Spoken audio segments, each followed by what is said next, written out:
Shalom, bagaimana kita dapat berjalan dengan iman secara praktis? Perkataan kita perlu diselaraskan dengan apa yang kita percayai dari firman Tuhan. Setelah kita menerima apa yang Tuhan katakan mengenai diri kita di dalam firman-Nya, setelah kita menerima identitas kita sekarang di dalam Kristus, sebagaimana yang firman Tuhan katakan mengenai kita menerima dan mempercayai hal itu, maka kita perlu berkata-kata sejalan dengan apa yang firman Tuhan katakan itu tadi. Dengan kata-kata yang sejalan dengan iman kita itu, kita meng-acknowledge, kita mengiyakan, atau dengan kata lain, kita mengakui kebenaran pernyataan firman Tuhan mengenai identitas kita sekarang di dalam Kristus, sebagaimana yang firman Tuhan katakan, kita mengakui kebenarannya, mengakui bahwa kita mempercayai perkataan firman Tuhan itu. Bahwa memang kita adalah sebagaimana yang firman Tuhan katakan. Bapak Ibu Saudara yang dikasihi Tuhan, perkataan sangat penting dalam berjalan dengan iman. Yesus mengatakan bahwa perkataan yang lahir dari iman membawa manifestasi kuasa Tuhan ke dalam hidup kita. Mari kita lihat Markus pasal 11 ayat 23. Di sini saya akan membacakan dari Alkitab Bahasa Inggris versi Weymouth New Testament. Yesus mengatakan demikian, "In solemn truth, I tell you that if anyone shall say to this mountain, remove and hurl thyself into the sea, and has no doubt about it in his heart, but steadfastly believe that what he says will happen, it shall be granted him." Tuhan Yesus berkata dalam terjemahan bahasa Inggris ini, dikatakan bahwa kalau seseorang berkata kepada gunung untuk beranjak dan mencampakkan dirinya sendiri ke dalam laut, dengan tiada keraguan di hatinya, tetapi terus percaya, steadfastly believes, bahwa apa yang dikatakannya akan terjadi, bahwa apa yang dikatakannya akan happen, will happen, that what he says will happen, bahwa apa yang dikatakannya akan terjadi sebagaimana yang dia katakan itu, maka itu akan granted him, akan dikabulkan Tuhan baginya. Sekali lagi, kalau seseorang berkata kepada gunung untuk beranjak dan mencampakkan dirinya sendiri ke dalam laut, dengan tiada keraguan di dalam hatinya tetapi terus percaya bahwa apa yang dikatakannya itu akan terjadi, maka apa yang dia katakan itu akan dikabulkan Tuhan baginya. Dua hal yang perlu digarisbawahi di sini adalah perkataan terus percaya dan perkataan yang dikatakannya. Dua hal penting sekali untuk kita perhatikan. Yang pertama adalah terus percaya, dan yang kedua adalah apa yang dikatakannya. Bapak Ibu Saudara dikasihi Tuhan, kedua hal ini adalah komponen-komponen dari iman yang hidup. Iman yang hidup tidak berdiri dari sekedar percaya atau sekedar berkata-kata, tetapi berkata-kata dan percaya. Percaya tanpa kata-kata atau kata-kata tanpa percaya bukanlah iman yang komplit.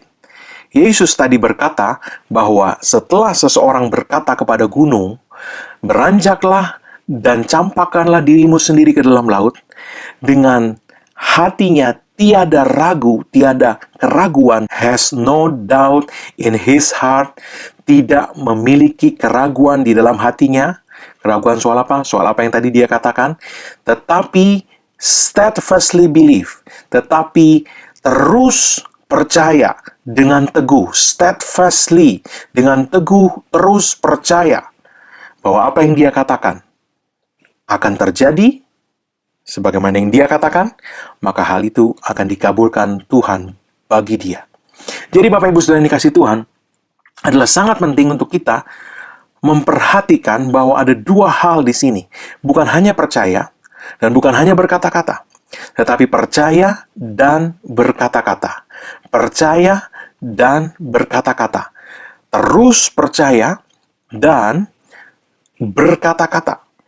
Apa yang dia katakan akan dikabulkan Tuhan bagi dia. Bapak Ibu Saudara yang dikasihi Tuhan, untuk berjalan dengan iman, kita membutuhkan kedua komponen ini. Percaya tanpa kata-kata atau kata-kata tanpa percaya bukanlah iman yang komplit. Untuk membentuk iman yang komplit, percaya harus disertai kata-kata, dan kata-kata harus didasari dan disertai terus dengan percaya. Sekali lagi, iman yang komplit adalah percaya disertai kata-kata, dan kata-kata didasari dan terus disertai dengan percaya. Yang umum terjadi ketika anak-anak Tuhan berjalan dalam perjalanan iman mereka adalah ketika berhadapan dengan situasi yang bertentangan dengan apa yang tadinya mereka percayai, mereka tidak terus percaya, dan kemudian perkataannya pun ikut berubah. Pada dasarnya, Yesus menunjukkan bahwa pengakuan iman kita membawa kita untuk memiliki apa yang kita akui itu tadi. Sekali lagi, pengakuan iman. Berarti percaya disertai kata-kata, dan kata-kata didasari dan terus disertai dengan percaya. Dalam perjalanan iman, seringkali yang terjadi adalah ketika melihat situasi, melihat keadaan, seseorang berubah percaya. Dan kemudian tidak terus berkata-kata, tidak terus percaya. Perkataannya pun ikut berubah. Jadi sekali lagi, Yesus menunjukkan bahwa pengakuan iman, apa yang kita percayai, kita akui, kita kata-katakan, kita ucapkan, akan membawa kita untuk memiliki apa yang kita percayai tadi. Kata pengakuan iman, artinya dengan mulut kita mengakui apa yang kita percayai. Sekali lagi, pengakuan iman adalah ketika kita dengan mulut membuat pengakuan, mengucapkan, mengakui apa yang kita percayai. Roma pasal 10 ayat 8-10 menunjukkan kebenaran ini. Firman Tuhan berkata, "Tetapi apakah katanya ini? Firman itu dekat kepadamu, yakni di dalam mulutmu dan di dalam hatimu. Itulah firman iman yang kami beritakan. Sebab jika kamu mengaku dengan mulutmu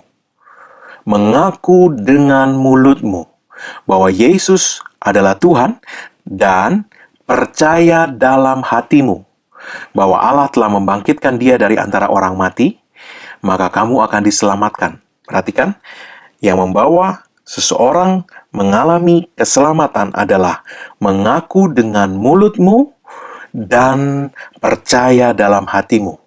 Dua hal tadi, dua komponen tadi.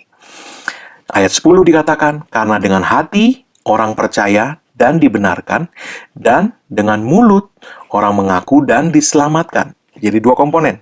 Sekali lagi, dengan hati orang percaya dan dengan mulut orang mengaku, maka keselamatan terjadi.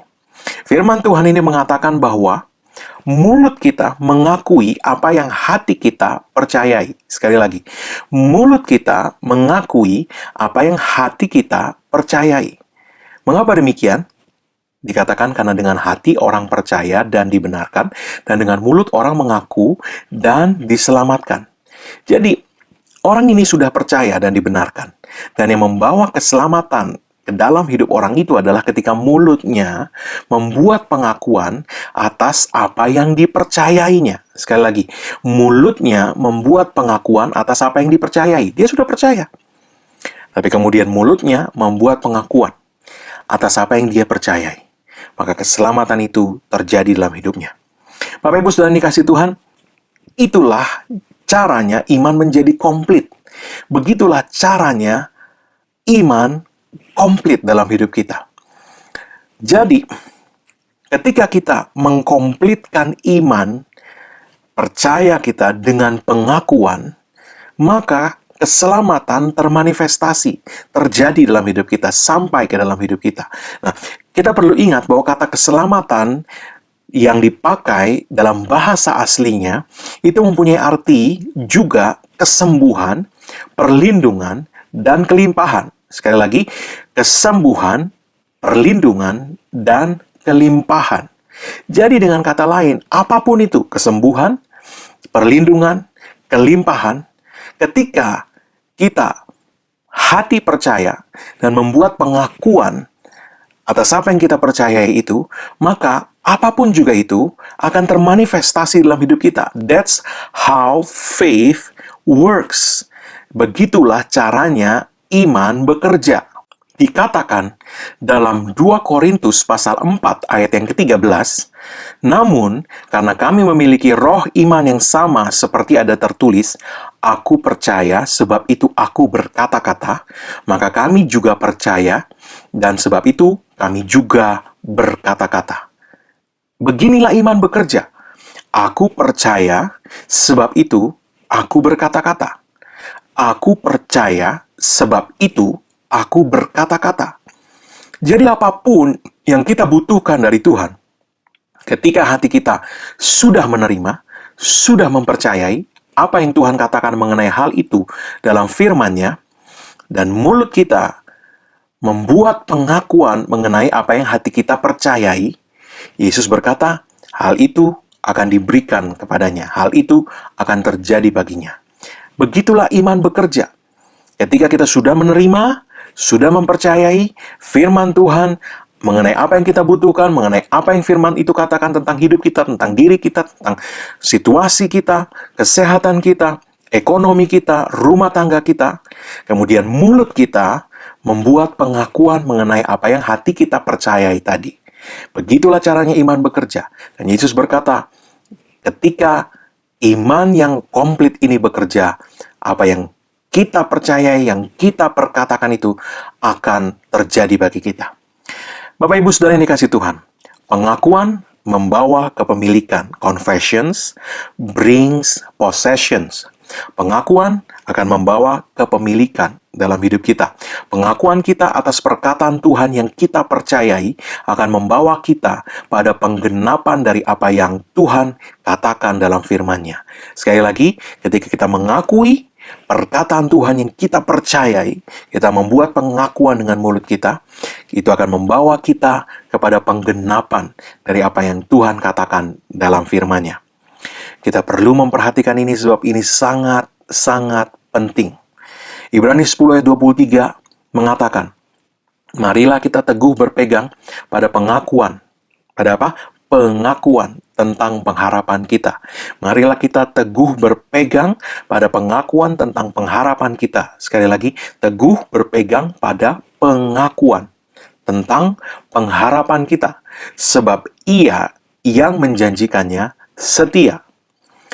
Firman Tuhan mengatakan untuk kita teguh berpegang pada pengakuan tentang pengharapan kita. Pengharapan kita mulai dari sana. Apa itu pengharapan kita? Sesuatu yang belum terjadi. Kita tidak mengharapkan sesuatu yang sudah terjadi, sesuatu yang belum terjadi, yang firman Tuhan katakan, yang hati kita percayai. Kita membuat pengakuan tentang pengharapan kita itu, dan kemudian dikatakan, kita teguh berpegang pada pengakuan tentang pengharapan kita. Sekali lagi, teguh berpegang pada pengakuan tentang pengharapan kita. Pengharapan, sesuatu yang belum terjadi. Apa yang firman Tuhan katakan yang kita percayai, kita buat pengakuan tentang pengharapan itu, dan kemudian kita teguh berpegang pada pengakuan tentang pengharapan kita. Apa yang terjadi? Firman Tuhan berkata, Tuhan setia. Sebab Tuhan yang memberikan janji itu pada kita adalah setia. Apa artinya? Artinya, kalau Tuhan setia, apa yang Dia katakan, pasti Dia lakukan. Dengan kata lain, dengan teguh berpegang pada pengakuan tentang pengharapan kita, dengan teguh berpegang pada pengakuan tentang pengharapan kita, kita akan melihat manifestasi dari setiap janji Tuhan dalam hidup kita. Kenapa? Sebab Tuhan setia. Apa artinya Tuhan setia? Sekali lagi, Dia tidak pernah berubah. Sekali Dia membuat janji, Dia pasti melakukannya. Apa artinya teguh berpegang? Artinya, kita manusia ini yang mudah berubah-ubah. Sehingga kita perlu teguh berpegang Melihat situasi yang belum berubah, melihat keadaan sekeliling, pengharapan kita layu, kepercayaan kita goyah, dan pengakuan kita berubah.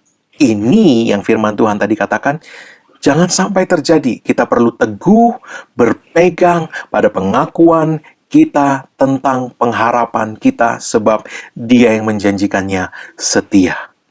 Jangan layu dalam pengharapan kita. Jangan goyah dalam kepercayaan kita. Dan pengakuan kita jangan berubah. Sekali lagi, jangan berubah. Jangan berubah. Pengharapan kita perlu tetap teguh. Iman kita tetap teguh. Pengakuan kita tidak berubah-ubah. Itu sebabnya firman Tuhan tadi berkata apa? Marilah, marilah, marilah kita teguh berpegang. Marilah kita teguh. Marilah kita teguh. Teguh berpegang. Teguh berharap. Teguh percaya. Teguh membuat pengakuan. Jangan berubah. Teguh percaya. Teguh berharap. Teguh membuat pengakuan. Jangan berubah-ubah. Firman Tuhan dalam Ibrani pasal 13 ayat 8 berkata bahwa Yesus Kristus tetap sama. Kemarin, hari ini, dan sampai selama-lamanya. Artinya apa? Kalau dia tetap sama, artinya kalau dulu dia menyembuhkan, hari ini dia masih menyembuhkan. Kita perlu terima itu dulu, percayai itu. Iman timbul dari pendengaran, dan pendengaran akan firman Kristus. Jadi didengar, dan didengar. Dia masuk, kita menerima apa yang firman Tuhan katakan mengenai identitas kita di dalam Dia, apa yang firman Tuhan katakan mengenai Tuhan, mengenai Yesus. Kita terima itu, dan kemudian kita percayai. Dan kemudian kita membuat pengakuan. Yesus Kristus tetap sama. Artinya, kalau dia dulu menyembuhkan, dia masih menyembuhkan hari ini, selama-lamanya dia masih tetap akan menyembuhkan. Kita perlu menerima itu, mempercayai itu, dan mengakui itu.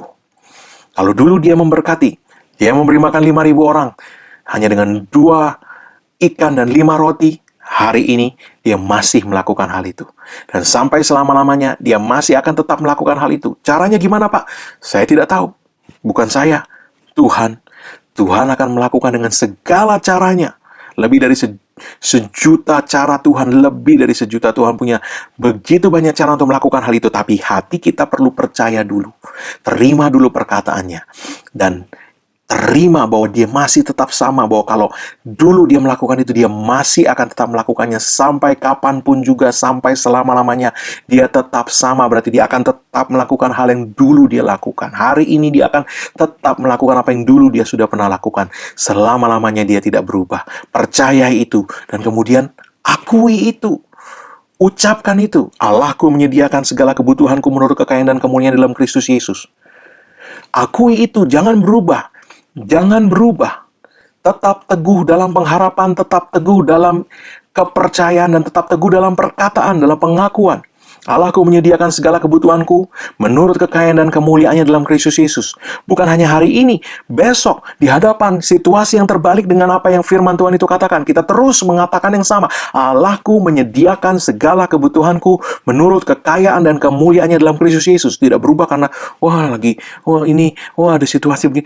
Allahku menyediakan segala kebutuhanku menurut kekayaan dan kemuliaannya dalam Kristus Yesus. Allahku menyediakan segala kebutuhanku menurut kekayaan dan kemuliaannya dalam Kristus Yesus. Tetap teguh berharap, tetap teguh percaya, tetap teguh membuat pengakuan.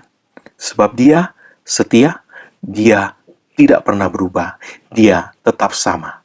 Kalau dulu dia membela dan melindungi, hari ini, dia masih tetap sama. Dia masih akan terus melakukannya sampai selama-lamanya. Dia akan membela dan melindungi engkau hari ini. Dia akan membela dan melindungi engkau sampai selama-lamanya. Dia masih akan terus melakukannya. Marilah kita teguh berpegang pada pengakuan tentang pengharapan kita, sebab Dia yang menjanjikannya setia. Jadi marilah kita teguh berharap, marilah kita teguh percaya, marilah kita teguh membuat pengakuan. Jangan berubah-ubah. Jangan berubah-ubah. Sekali lagi, jangan berubah-ubah. Mengapa? Sebab Dia yang menjanjikannya setia. Dan Dia tetap sama dulu, sekarang, sampai selama-lamanya. Jadi apa yang dia janjikan, pasti dia akan lakukan. Karena itu marilah kita teguh berpegang, teguh dalam pengharapan, teguh dalam percaya, dan teguh dalam pengakuan iman kita. Sekali lagi, jangan berubah. Mukjizat apapun yang kita butuhkan, dia pasti melakukannya. Sebab dia yang berjanji, dia pasti menggenapinya. Kenapa? Sebab dia yang menjanjikannya setia. Dia setia, Bapak Ibu Saudara yang dikasihi Tuhan. Dia pasti melakukan apa yang dia sudah katakan. Oleh sebab itu, marilah kita teguh berpegang kepada pengakuan. Sekali lagi, kepada pengakuan akan pengharapan kita. Sebab dia yang menjanjikannya setia. Your miracle is on the way. Jangan berubah-ubah. Dalam nama Yesus. Amin. Mari angkat kedua tangan kita. Arahkan kepada Tuhan. Terimalah berkat Tuhan. Karena apa yang Yesus Kristus telah kerjakan bagi kita di kayu salib. Karena curah darahnya. Karena penebusannya sempurna. Maka sekarang tidak ada lagi penghukuman bagi setiap orang yang ada dalam Kristus Yesus. Engkau telah ditebus, harganya telah dibayar lunas. Oleh sebab itu, tidak ada kutuk lagi berlaku dalam hidupmu. Yang ada hanyalah berkat Tuhan. Tercurah berlimpah-limpah memberkati hidupmu. Dan engkau dibuatnya naik terus. Tidak turun. Jadi kepala bukan ekor. Dan apa yang tanganmu sentuh dibuatnya berhasil. Dia mengenyangkan engkau dengan panjang umur. Dan dia memperlihatkan kepadamu keselamatan daripadanya. Umurmu minimal 120 tahun. Dan dipenuhi dengan hari-hari yang baik dari Tuhan. Dalam nama Yesus,